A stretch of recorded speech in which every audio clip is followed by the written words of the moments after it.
Here at the Colot School of Business, and today we're going to talk about Chapter 11 in AC 200, which is Corporate Reporting and Analysis. You can always reach us at Colot Tutor Lab at uab.edu for any email concerns, or you can arrange for Skype tutoring at Colot space Tutor Lab, one word, on Skype. And again, my name is Dennis Brooks here at the Colot Tutor Lab at UAB. Today we're going to talk about corporate reporting and analysis. Corporation is an entity created by law that is separate from its owners, and it has most of the rights and privileges granted to individuals. Advantages of corporate characteristics. Separate legal entity. A corporation conducts its affairs with the same rights, duties, and responsibilities of a person. It takes action through its agents, who are its officers and managers.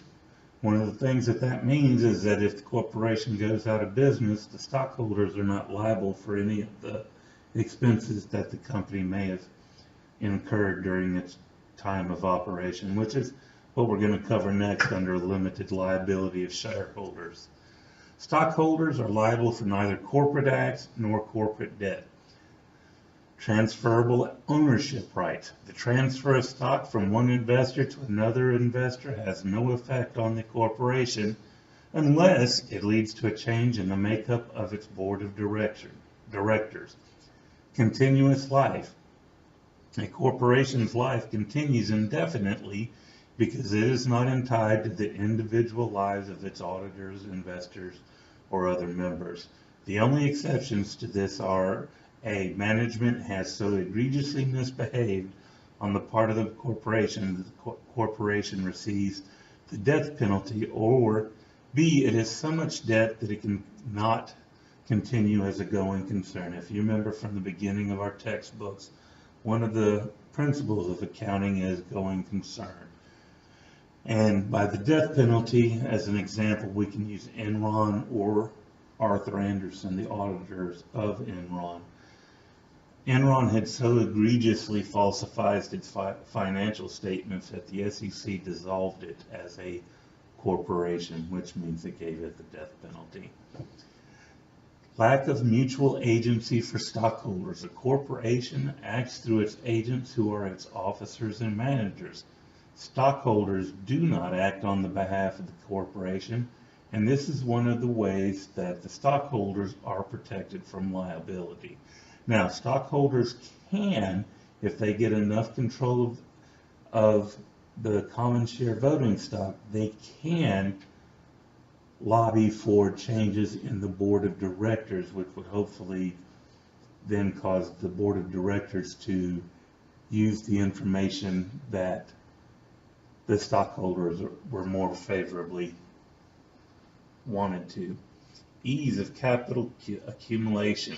Buying stock is attractive to investors for many of the reasons listed above, thus making it easier to accumulate capital for operations. Disadvantages of corporate characteristics. Government regulation. Must meet and follow many laws, both state and federal. If it is a public corporation, meaning its stocks are sold on public exchanges, it must also undergo integrated audits each year by an external firm, and its accounting must be GAAP compliant, and its financial statements must conform to FASB and SEC guidelines. Let's first talk about the integrated audit. Integrated audit means that it has an external auditor who is checking its controls to make sure that the controls being used are helping deliver correct and reliable information for financial statements, and then they are auditing the financial statements to make sure that the financial statements are being represented correctly. Corporate taxation. Corporations are subject to the same types of taxation as partnerships or proprietorships, and their dividends can even be taxed twice. Once as part of operations, and again when it issues dividends to the individuals who own the stock. Now that's a particularly thorny thing for corporations, and some corporations use that for a reason why they don't issue dividends. Is that because that money is taxed twice. It's taxed once on the corporate level, and then it's taxed again on the stockholder as an individual. Stockholders of corporations, when investors buy stock, they become stockholders in the company and are granted certain privileges that are contained with the company's charter. They also gain certain general privileges that are outlined by the laws of the state they are in. Some companies only have one type of stock, and this is known as common stock. Some companies have preferred stock and different ratings of common stock. For the purpose of this tutoring session, I will be speaking of common stock unless I say differently. Stockholders generally have the general right to do the following. A, vote at stockholders meetings. Again, as we talked about earlier, if they can gain a high enough percentage, they can affect change at the board level. And in today's day and age, it is becoming far more common to have what are called activist stockholders, people who have gained a certain level of the company's stock and are using that to agitate or to argue for changes in a company's board because they don't feel that the board of directors is taking the company in a direction that is most amenable to the investors. And you have to remember the most important thing about a corporation is its management to maximize stockholders' equity. But it allows them to vote at stockholders meetings or to allow someone else to vote their stock for them, known as a proxy. Common stockholders are the only stock type allowed to vote. They can sell or otherwise dispose of their stock at any time. They can exercise their preemptive right. And I cannot repeat that this is a really important concept. What it means is that if an investor owns, say, 20% of the company and the company decides it wants to issue more stock, well, before it can issue more stock, it has to give its current stockholders the opportunity to purchase additional stock, which would allow them to maintain their existing percentage of ownership. So the company can't just come out and go, well, you're a 20% stockholder, but we're going to issue 5 billion shares of stock and you're going to be a 1% stakeholder. Now, if they do that, they do have to give the stockholder their preemptive right to maintain their position. Does that mean that the stockholder's in a position to where he can issue buy 20% of the stock that they're wanting to sell? No. But it does give them the right to. They can receive the same dividend, if any, on each share of common stock. I want you to pay special attention to the if any part, because a company does not have to declare a dividend at all, ever, unless it is specifically written down in its incorporation papers in its charter. But they also have a share in any assets remaining after creditors and preferred stockholders are paid in the case of the corporation being liquidated. Now there's a new term there called preferred stockholders. Preferred stockholders are stockholders who get paid first. They're typically creditors who have bought an issue from the company strictly as an investment. And if there are any dividends paid, they are paid first. But preferred stockholders do not get to vote their stock. Capital stock. A general term that refers to any shares issued to obtain capital, and in parentheses I have owner financing. Authorized stock is the number of shares that the company's charter allows it to sell. Issued stock is stock that is available for sale but is not outstanding. Outstanding stock that has been sold and is in the hands of shareholders. Common stock, also known as voting stock. Common stock is the last in line for dividend payouts if a dividend is declared. But again, they do have the right to vote, so they can change that. Preferred stock has two main characteristics that separate it from common stock. Preferred stock is non-voting stock and is paid first when dividends are declared, usually issued to help raise capital without risking loss of control of the company by issuing common stock. If you issue too much common stock, someone may step in and buy enough of that stock to where they actually would then be able to control the company. Because you have to have 50.1 or better ownership of a company to be able to control it. Par value of stock is usually set at a low number, and when the stock is sold in excess of its par value, an account in retained earnings and it's created and called paid in capital in excess of par. We've been talking about dividends a lot. Here are three really important dates when you're talking about dividends. The first one is the date of declaration. This is the day that management declares a dividend, and this creates a legal liability for the book, for the company, which means that an immediate entry is made to the accounting records of the company. In this example, I'm going to use January 12th, 2014 as the date of declaration.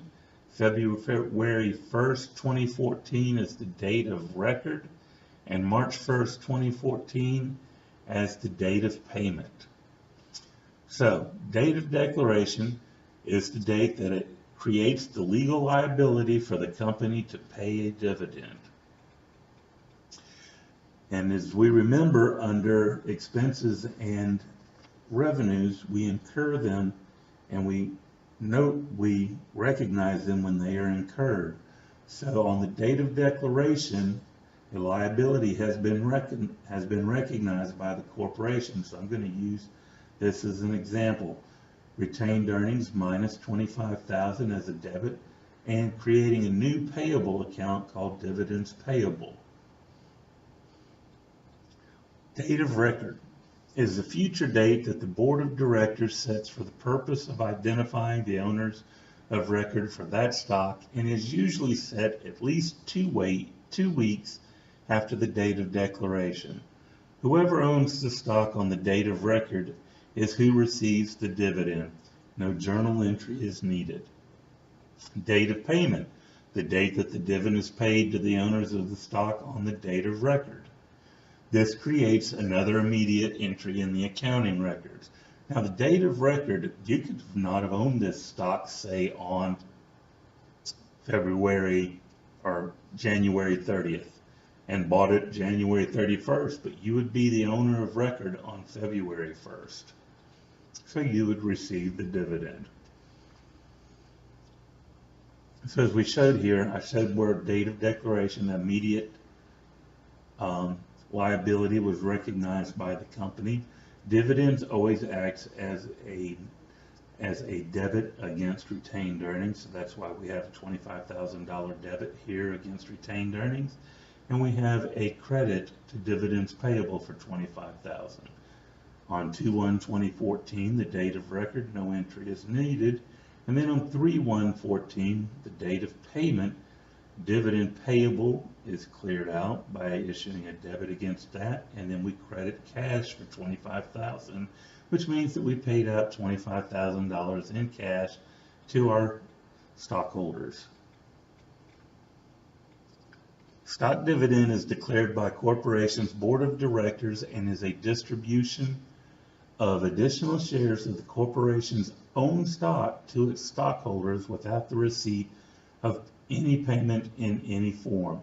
This is usually done as a way to either lower the cost of its existing outstanding stock, or as a way for management to signal its confidence in the corporation. Accounting for stock dividends. A stock dividend affects the components of equity by transferring part of retained earnings to contributed capital accounts. Those are Contributed capital, also known as owner's equity, or there are two primary types of stock dividends. A small stock dividend is a distribution of 25% or less of the corporation's previously outstanding stock. It is recorded by capitalizing retained earnings for an amount equal to the market value of the shares distributed. So if you distributed 25% of the 25% or less of the shares, you'd find out what the market value of your shares at that time is, and that is what the entries would be in retained earnings and in the stock dividend that was paid. A large stock dividend is a distribution of 25% or more of the corporation's previously outstanding stock. It is recorded by capitalizing retained earnings for the minimum amount required by state law governing that corporation. It's important that you remember that it's the minimum amount required by state law governing that corporation. Stock split is the distribution of additional shares to stockholders according to their percent of ownership. This is often done as a way for directors to manage the price of their stock, so their stock does not price itself out of the market range of casual investors. Managing a company's stock price is a delicate process, and this is done. I personally have worked at a company where we received stock splits, and the reason we split our stock is that our price had gone over $100 a share, which priced it out of the casual range of most investors, because usually stock is sold in bundles of 100 or 1,000. So when you get up above 100, you're talking $10,000 to $100,000. Your casual investor doesn't have that laying around. Now, I'm going to go to Excel, and we're going to just do a couple of basic issues in Excel. This over here is going to be the company information that I'm going to use for these problems. We're going to call this company Brooks Incorporated. Since my name is Dennis Brooks, I thought that would be an easy way for me to remember the name of the company. So we're going to say that my net income after I've paid everything is $100,000. And then I'm going to pay a non-cumulative preferred dividend. Dividend declared is going to be $25,000. The weighted average common shares outstanding, which means the average shares of stock I have outstanding at my date of declaration, is 10,000. And that the price of my stock is $37.50. So we're going to start with basic earnings per share, basic EPS. Basic earnings per share equals net income minus preferred dividends. If you don't have preferred dividends, then it's just net income divided by the weighted average common shares outstanding. But over here we said I did have a $25,000 preferred dividend, which means I have preferred stock that I have to pay first. So they get paid first. Then I said I had 10,000 shares. So we're going to take the $100,000 of net income from right here. We're going to subtract out the preferred dividend of $25,000. And we're going to divide that by the weighted average common share of our stock. And that's going to give us a basic earnings per share of $7.50 per share of the dividend that I'm paying. Now, price earnings ratio. Price earnings ratio, market value price per share divided by earnings per share. As we said up here, that's my price of my stock. So my price earnings ratio, and I'm paying basic earnings per share of $7.50 per stock for a stock that costs $37.50. And if you were to analyze this stock for Brooks Incorporated, it would be considered extremely underpriced. Read in your text why, because this is an important business metric to understand. If typically, if your company's paying more than 5% of its dividend per share of stock, that's what is called an income stock. And we get into that down here when we talk about the dividend yield. The dividend yield equals the annual cash dividend per share divided by the market value of stock. Dividend yield was $7.50. My market value per share was $37.50. Dividend yield equals 20%. That means that if you hold on to my stock for 5 years, I've paid for it with my dividends. And that's assuming my dividend level stayed the same and the price stayed the same. So in this, you would read in your text to analyze whether this would be considered an income stock or a growth stock. And this would definitely be considered an income stock. 20% is an outrageous amount to be paying as a dividend yield. And again, I'm using this information here to give us the information that I got here. Again, my name's Dennis Brooks. I'm a tutor here at the UAB School of Business and the COLAT Tutor Lab. You can reach us at colattutorlab@uab.edu, or you can arrange for Skype sessions at colat_tutorlab at any time. And again, my name's Dennis, and y'all have a good evening.